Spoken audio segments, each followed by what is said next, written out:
Hey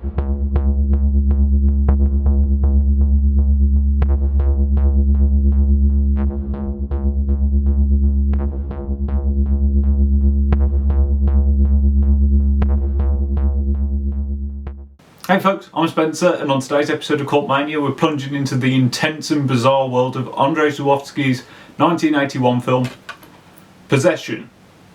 Up front, this review is in two parts, mainly because I think the best way to go into watching Possession is to go in knowing as little about the story as possible, like don't even look at the back of the box, watch a trailer, do anything. So the first part of this review is going to be more the sort of technical stuff, showing you a little bit about that, but only going into the very, very briefest parts of the story. Then in the second half, I'm going to cover the stuff that I think needs covering, but is a bit spoilery, so there'll be a nice little gated off part so that you don't step too far into stuff you don't want to know. That being said, if you do know anything about Possession, you might know what I'm trying to avoid. The story of Zulawski's film follows a married couple, Mark played by Sam Neill and Anna played by Isabella Gianni. Mark has been absent from the family for some time due to a job that is never 100% made clear. I presume it has something to do with the fact that this is set in divided Berlin. I mean, literally everyone in this film lives like overlooking the Berlin Wall, so it's kind of obvious where we are. Inhuman. So what you're doing must be human. Anyway, Mark's absence has pretty much driven a wedge. Actually, no, that's underplaying it.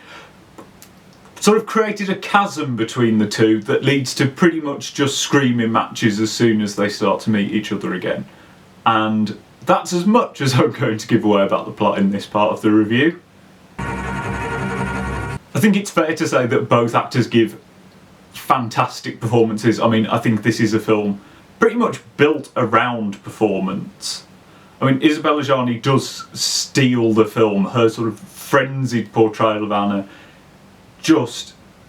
she's just mesmerising. It's so hard to take your eyes off her when she's performing. I mean, if you sit and analyse her performance, you can just, in one scene, see so many different emotions just flickering across her face. You really get the sense that she's battling her own mind throughout the film. I mean, if you know anything about the film, you'll have probably heard about the subway sequence in it, and it is just one of the greatest bits of acting in any film. I mean, it's no surprise really that she won the Best Actress award at Cannes. It's just a phenomenal performance. I mean, that is not to belittle Sam Neill's acting in the film. He's incredibly good as Mark. I mean, you get a real sense of him evolving and changing as the film goes on. I mean, I've not seen an actor use their stubble in the way that Sam Neill uses it in this film, which is quite a unique bit of acting. And I think, I mean, when you get the two leads together and they are having those screaming matches, neither of them feel like they're letting the side down. They really both go for it, and it means that there is never this dip. You never are pulled out of the moment. It's just that Sam Neill doesn't get the big, huge set pieces that draw the eye as much as Isabella Gianni. For the first time, you look vulgar to me. I think it's worth noting that these performances aren't typical movie performances. I mean, the intensity with which they act in this film. I mean, this film starts where most films would end, if not beyond that, and then the film keeps going and they keep getting more and more intense. And I think it's great to see actors just going for it 100%. I mean, no one backs down from this sort of, I mean, a quite challenging performance, I would say. I mean, it's not something I would want to put myself through, but everyone really goes for it, and it is great to see that sort of dedication. That being said, I can imagine it doing people's heads in quite early on. What's gonna happen to us? After you! Stop coming! Why, I have to go! I'll follow you! The cinematography here is top notch, and if you see it in a really nice transfer like this second sight one, I mean, the film still looks really, really, really good. I mean, the camera is often obscenely close to people. You get these lovely close-ups that are using the sort of fisheye lens, and people are like really up in your face.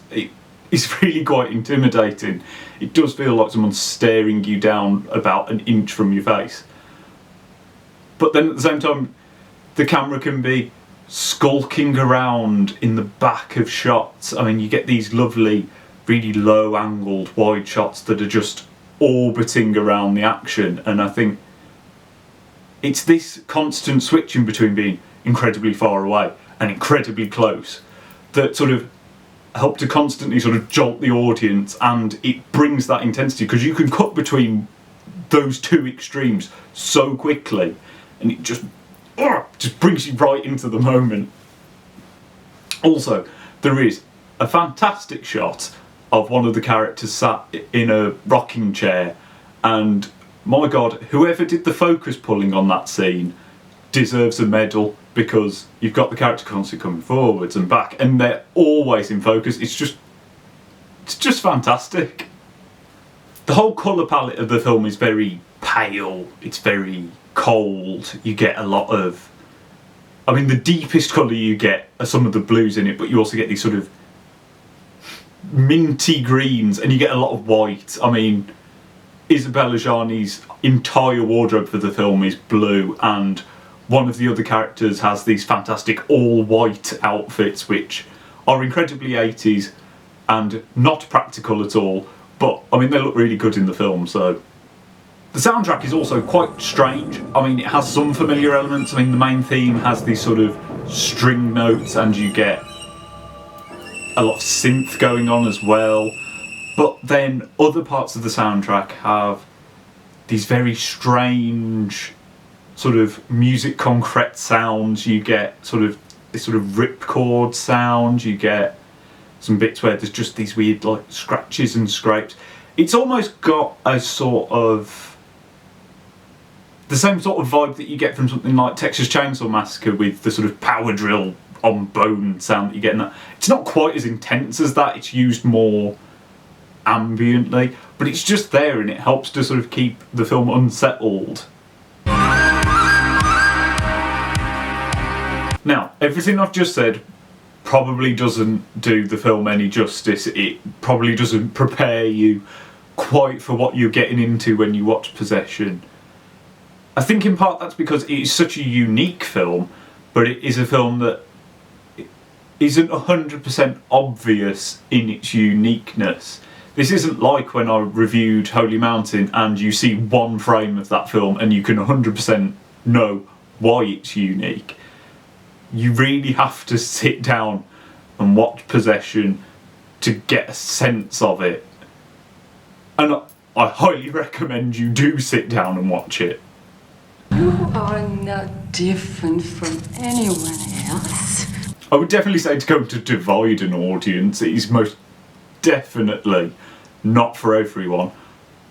But a key part of this for me is just, you need to try. You need to give it a go, because there is no other real way of knowing if it is for you.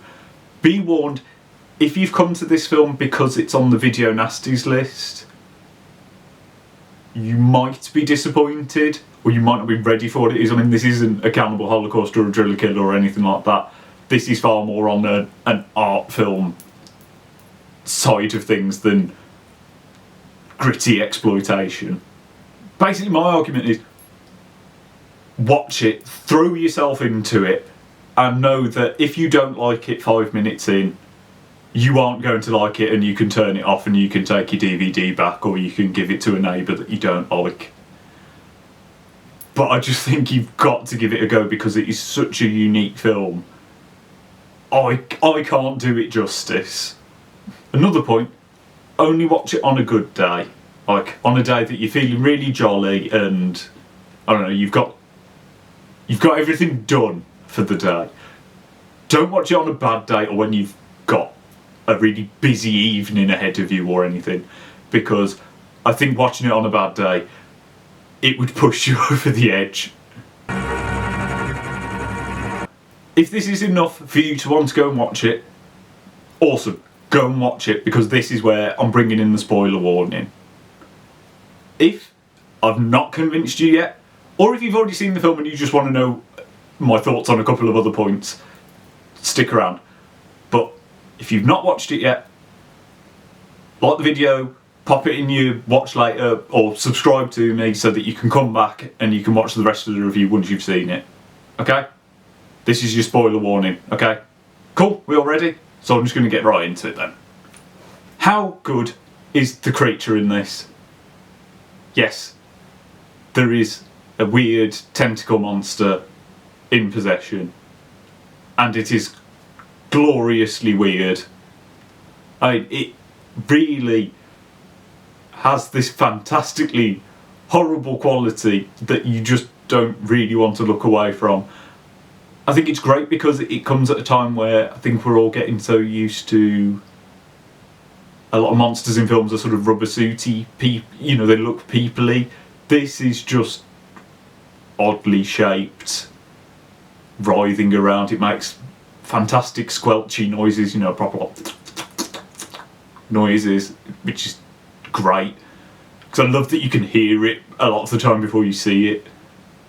I know that a lot of the promo stuff puts this in, but I mean, if you've watched the film, you can kind of understand why I didn't want to mention this in the bulk of the review, because I just think if you don't know it's going to appear, it is such a bizarre shock. What is it? I feel I can't review Possession fully without giving Carlo Rambaldi credit for this fantastically groomy creature. I mean, it is just mesmerisingly horrific, and I can't believe that the year after he made this thing for Possession, he gave the world E.T. I like to think that there was a crossover period where he was designing both of them at once, and that there is another universe in which E.T. is a weird tentacle sex monster.